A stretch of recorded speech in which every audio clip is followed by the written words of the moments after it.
You can save 15% or more at Amazon when you pay with Bitcoin or Bitcoin Cash. Just go to purse.bogosity.tv. You can set your own discount. 5% gets you fastest delivery, or you can set it to 30% or more if you're not in a hurry.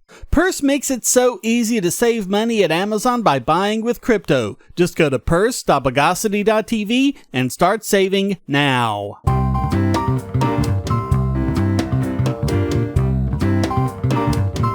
Welcome to the Bogosity podcast for the week of July 28th, 2019, the podcast that put the pedal down to make some time.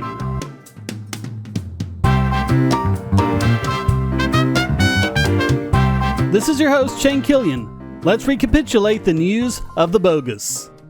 And the first news is that Bernie Sanders is putting his money where his mouth is in the fight for 15 by paying all of his staffers a minimum of $15 an hour, and in the process, proving economists right about how terrible it is. Yes, the millionaire 1%er with 3 homes will pay his staffers more per hour, but they will also have their hours cut, meaning they'll have to do the same amount of work in less time, meaning they won't actually make more money overall, and they'll be overworked in the process. It all started when his staffers complained that Sanders was demanding a $15 minimum wage while paying them so-called poverty wages. Somehow, I don't think any of them are living in cardboard boxes. In fact, junior field organizers get roughly $36,000 a year, putting them nicely in the 1% worldwide. And they also get healthcare and sick leave. Now that's a salary. They're not paid on an hourly basis, which means that if they work more than 42 hours a week, they're making less than $15 an hour. So the solution was not to pay them more money, but to cut their hours. Sanders told the Des Moines Register, quote, "It does bother me that people are going outside of the process and going to the media. That is really not acceptable. It is really not what labor negotiations are about, and it's improper." Oh, wow. Did you not like it when they exposed your hypocrisy? Poor widow baby. Aaron Colin of The Blaze wrote, "This situation is an instructive example of the downside of more than doubling the minimum wage. Companies don't just suddenly get more money to pay employees. They have to make tough decisions, usually either cutting hours or worse, cutting staff." This comes just days after a CBO report concluded that a $15 minimum wage nationwide would result in at least 3.7 million people becoming unemployed, far more than House Democrats estimated. Those lucky enough to keep their jobs will have more duties piled on them as a result. The CBO also said that by reducing business income, raising consumer prices, and reducing the nation's output, a $15 minimum would reduce real family income by about $9 billion. There's just no way around it. In order to get paid $15 an hour, you have to create at least $15 worth of wealth for your employer. Otherwise, your employer can't stay in business. That's just an incontrovertible law of economics. Meanwhile, tax records show that Sanders pays less in taxes and gives less in charity than most people in his income bracket. But it's nice to see people being given a dose of reality. Hopefully more of them will learn the lesson. Ads are annoying, but ad blockers prevent publishers from making money. What if you could support your favorite websites, YouTube creators, Twitch streamers, social accounts, and many more ad-free and without paying anything, and even make some money yourself? It's not a pipe dream, it's airtime. Go to airtime.bogosity.tv and get the browser extension, and you'll earn cryptocurrency for the sites you visit, and so will the publisher. This is not a crypto miner. You and the publisher will both get part of the reward from current miners of the BitTube cryptocurrency, with no middleman taking a cut. Even if the publisher hasn't signed up yet, his tube will be put into a dedicated wallet that he can claim upon sign up. You can also use your tube to tip publishers and even purchase products. Airtime monetizes users and publishers with no ads or crypto miners. Go to airtime.bogosity.tv and start making money now. Say, if you're tired of the promos in this podcast, well, the patrons got it early and with no ads or promos. Just go to patreon.bogosity.tv and donate at any level. So we talk about how bad things are here in the US with regards to spying and other privacy violations, but we need to be reminded that elsewhere in the world, they have it much worse.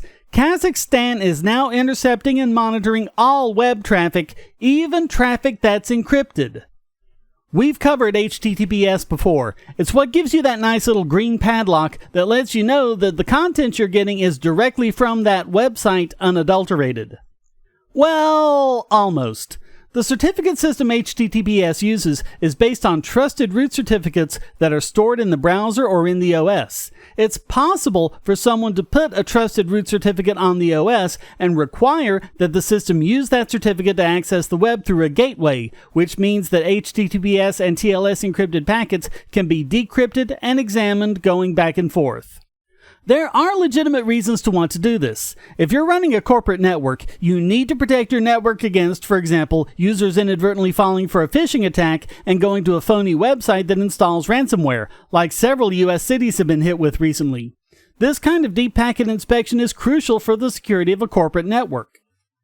But what Kazakhstan is doing is wanting to apply this countrywide. Local ISPs have been instructed by the government to force their users to install a government-issued root certificate on all of their devices and in every web browser. Once the user has the certificate, all government agencies will be able to decrypt the traffic of their citizens. People accessing the web without this root cert will find they can only access certain web pages instructing them to install the certificate. Personally, I give it a year before it's hacked. This really does break the web security model. Unlike a corporate network where an IT department has full control, users are just doing whatever on their home systems. And we've seen well-meaning but misguided attempts from companies like Avast Antivirus to put their own root certificate on users' computers to inspect web traffic for viruses. What happened? Their root cert got hacked, and hackers used it to intercept web traffic and steal passwords and other private data for millions of Avast users. There's nothing stopping the same thing from happening here. Ministers claim the measure is, quote, aimed at enhancing the protection of citizens, government bodies, and private companies from hacker attacks, internet fraudsters, and other types of cyber threats. But if you try to do that by breaking the very public key infrastructure we rely on to secure the web every day, you're using a cure that's far worse than the disease. Not only that, but Kazakhstan is hardly known for its devotion to human rights. It has a horrendous track record for repressing people for political views, even mothers sitting in prison just for expressing their constitutional rights. People in Kazakhstan are finding that the only way they can organize political opposition is online, where they can communicate privately. Kazakhstan first tried to issue this requirement in 2016, but this was stopped by lawsuits from several organizations, including ISPs, banks, and foreign governments, all of whom were rightfully worried about this weakening of security of all traffic coming to and from Kazakhstan. Kazakhstan also tried to get Mozilla to include their root cert in Firefox, but Mozilla rejected it. Currently, Mozilla, Google, and Microsoft are discussing how to deal with connections originating from Kazakhstan that are re-encrypted using this certificate. Options include revoking the green padlock, adding a banner notifying the user that they're being monitored, giving the user an insecure site warning, or even blocking traffic from the country entirely. They still haven't reached a decision, but hopefully the result will be a decisive blow against governments treating the internet like their own private listening post.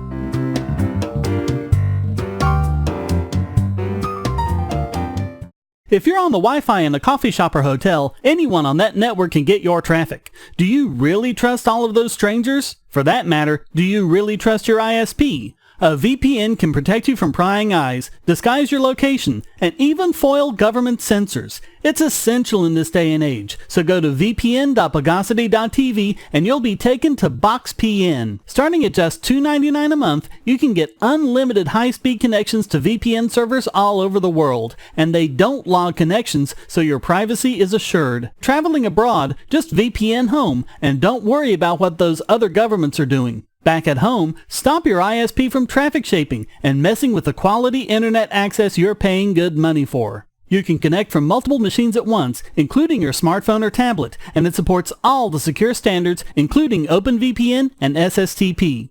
Bypass censors and surveillance with your own secure VPN connection. Go to vpn.bogosity.tv.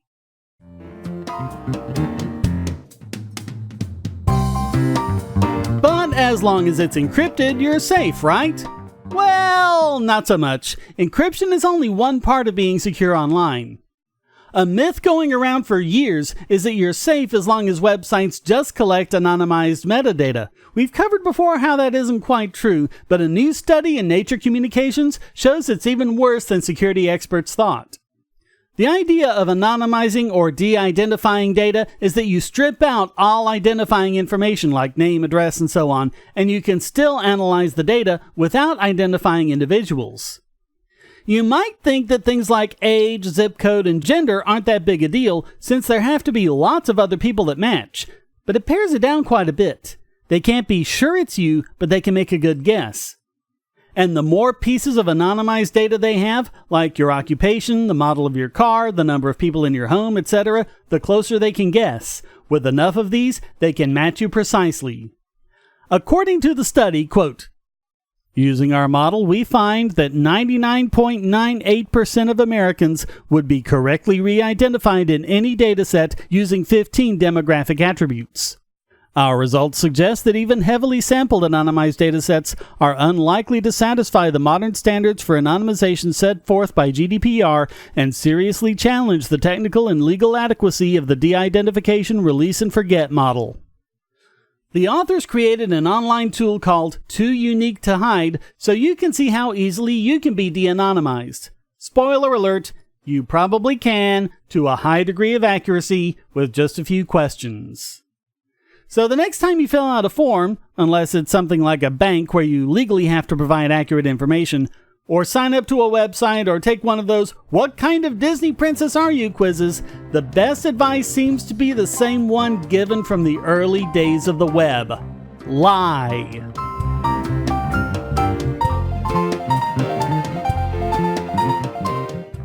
We live in a world where light bulbs connect to the internet, and recent attacks on them prove that your online security is under threat like never before. Not only your websites, but the internet-enabled devices you buy. And the biggest problem is weak passwords. That's why you need LastPass. LastPass allows you to randomly generate strong, unique passwords on the web and on your internet-enabled devices, all protected by one master password. LastPass sets up in minutes and gives you secure automatic logins throughout the web, synchronizing across all your browsers, all your computers, and even your mobile devices, at home, at work, or on the road. It even securely stores sensitive form data, including credit card numbers, backup sensitive documents, software licenses, Wi-Fi logins, and more. And with LastPass Premium, you can get these benefits on other applications, manage passwords for your entire family, and also get priority customer support. Sign up at password.bogosity.tv for a free month of LastPass Premium. Log in securely everywhere using the last password you'll ever have to remember. Go to password.bogosity.tv and get LastPass now. And now it's time to retrofit this week's biggest Bogon emitter. And this week it goes to Attorney General William Barr for yet another call for encryption backdoors accessible by government. At first I wasn't going to do this story because yet another politician whining about how encryption means they can't infringe on our rights. Cry me a river. Plus, we just covered a much worse story about Kazakhstan. But there's an interesting twist to this one. In a speech in New York this past Tuesday, Barr echoed a call from his predecessors and other senior staff at the DOJ for tech companies to allow federal authorities to gain access to encrypted storage and communications when they have a warrant.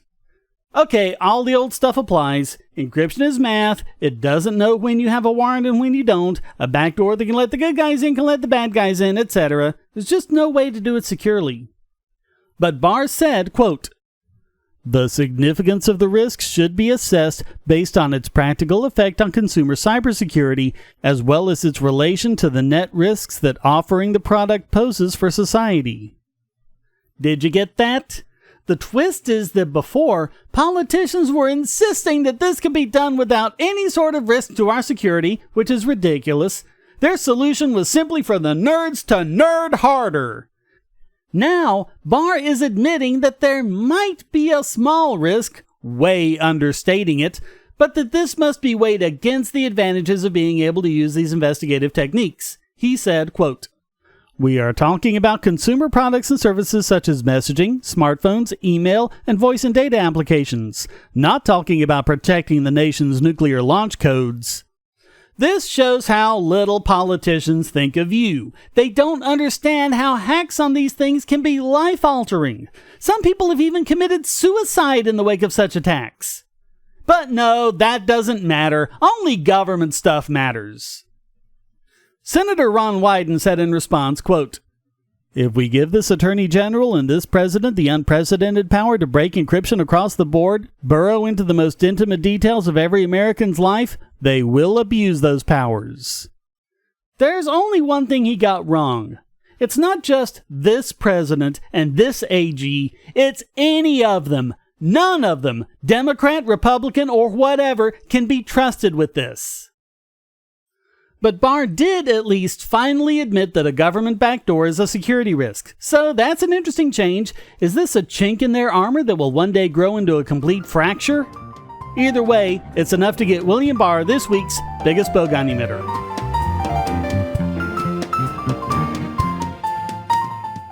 Do you have children, or nieces or nephews? Are you homeschooling, or just want to counter some of the socialist indoctrination most children get in school? If so, go to Bogosity.tv/TuttleTwins, and you'll be taken to a website where you can get some great books for elementary-age children. The Tuttle Twins books are books about liberty and free market economics that include children's versions of Bastiat's The Law, Leonard Read's I, Pencil, and Hayek's The Road to Serfdom, as well as books about the Federal Reserve and how regulations protect business cronies. They'll learn about the harm caused by eminent domain, or regulations passed in the name of safety, and fundamental concepts of liberty. And as you can see from the sample pages on the website, they're all easy to read and nicely illustrated. They're just $9.99 a piece, or get a special discount as well as free bonuses when you purchase all 5. You can even buy in bulk to donate to schools and local libraries. So get the Tuttle Twins books at Bogosity.tv/TuttleTwins.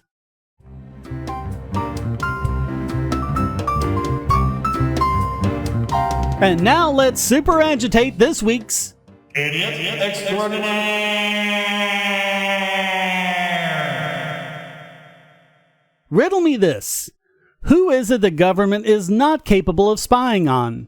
Well, apparently the answer is its own people, at least according to the Office of the Inspector General, who released its semi-annual report to Congress covering the NSA, saying that although the agency's ability to collect things like phone records remains pretty much unconstrained, they just can't seem to keep tabs on their own employees.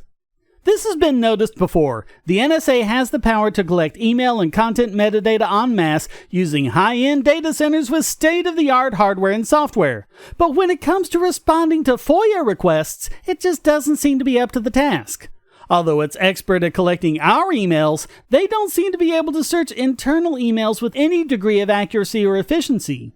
When it comes to spying on us, they brag about having the world's best systems. When it comes to transparency and accountability of their own people, they complain about archaic systems. And as we know from the Snowden revelations, the NSA collected financial records and credit card transactions via FISA-approved warrants with no judicial oversight, because anything Americans share with someone else can also be forcibly shared with the government. Because terrorism, don't you know? And yet, as this report says, when it comes down to the transactions of its own people, quote, "We found that agency personnel did not adequately monitor cardhold activities, which may have permitted improper cash advances and other misuse of individually billed travel cards. We also made several other findings, including that the agency did not reconcile centrally billed travel charge card accounts in a timely fashion, and that it failed to provide mandatory travel card training. These risks potentially impact the agency's financial liability and public trust in its stewardship of taxpayer dollars." Still, you'd think that with a name like the National Security Agency, they'd be tops in, well, security, but in accordance with U.S. Office of Management and Budget guidance, the OIG is required to assess the effectiveness of information security programs on a maturity model spectrum, which ranges from Level 1, ad hoc, to Level 5, optimized. The review found that there is room for improvement in all 8 IT security areas. In fact, not a single area scored higher than 3.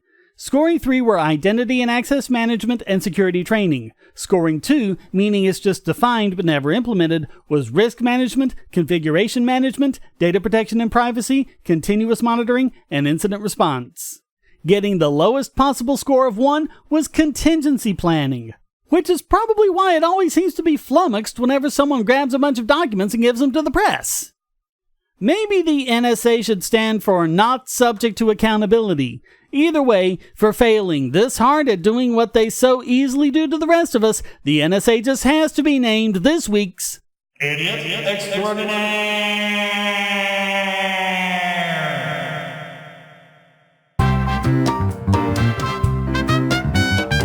Well, that wraps up this Who Knows Which is Which and Who is Who edition of the Bogosity podcast. Come to discord.bogosity.tv where you can join the discussion and post a question, statement, news article, or rant.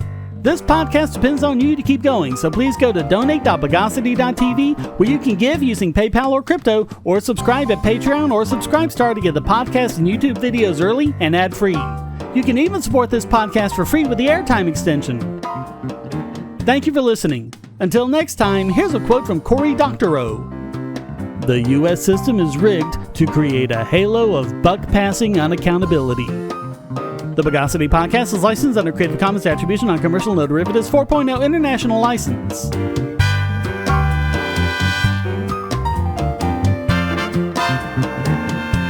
Bogosity.